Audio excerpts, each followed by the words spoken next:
simple epithelium we have is simple columnar epithelium.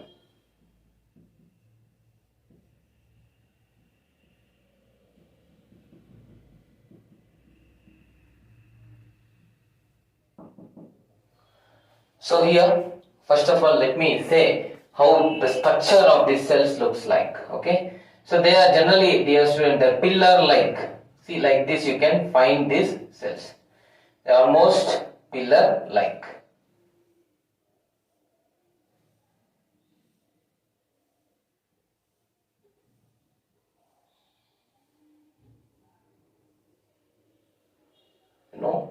They are pillar-like, as you can observe here.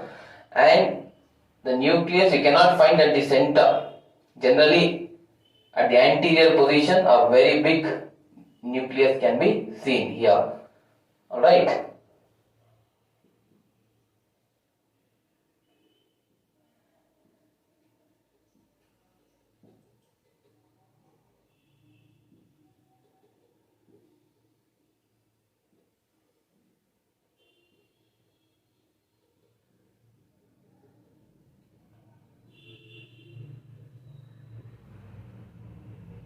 So this is the nucleus, and to go with that, they also possess the goblet cells. Alright.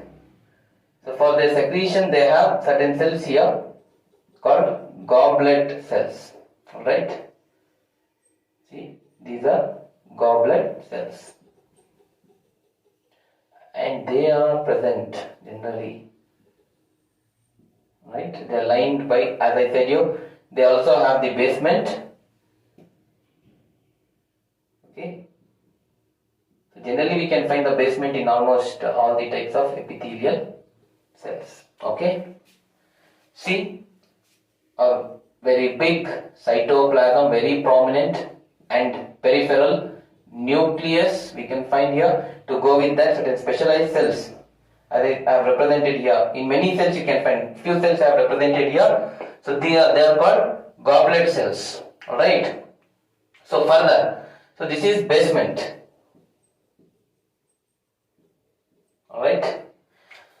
So now, as you can find, they are very tall, they are pillar-like, alright, and placed side by side. Here again, as I said, interstellar spaces are very, marginally we can find, but here generally it is absent, alright.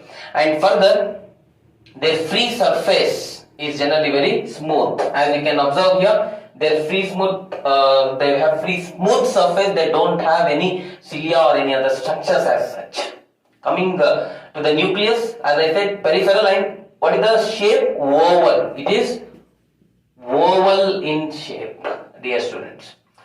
And further, cytoplasm, either it can be clear, as you can observe here, or they may also have certain droplets of secretory material. Alright. See, these are certain droplets of secretory material. Okay. Droplets of secretory material. I will tell you why it is so. Okay.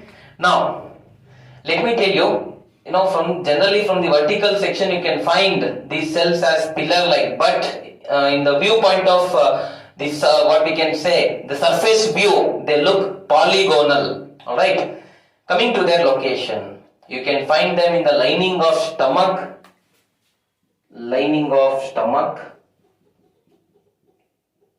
right, and then small intestine also, the lining of this we can find.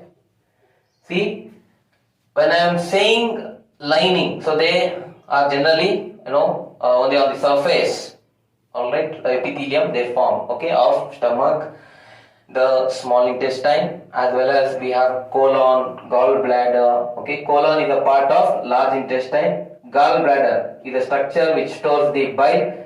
Here, lining of gallbladder also we can find these cells. To go with that, gastric glands and intestinal glands also shows this type of cells. Gastric glands or intestinal glands.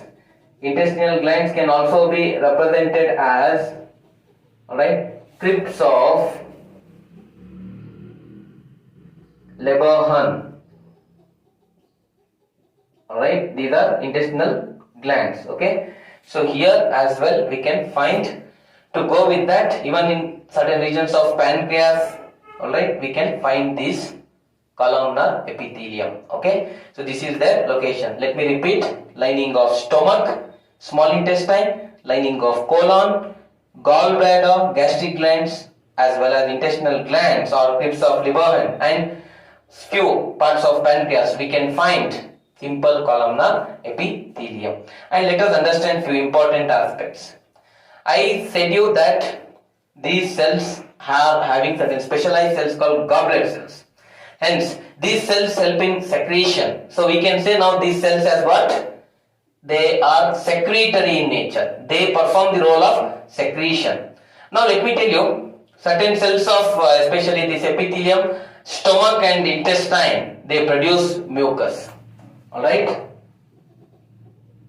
They produce mucus. This is one secretory function you can remember. Moving ahead, now as I said you, goblet cells, goblet cells are the cells which produces whatever, we say the whatever the type of mucus in whichever cell it is. So it is produced by these goblet cells, the specialized cells which we can find with respect to these pillar like cells having free surface called as simple columnar epithelium, dear students. And in the lining of intestine, they help in absorption of water and digested food. In the lining of small intestine, because they have microvilli. Please do note down this point.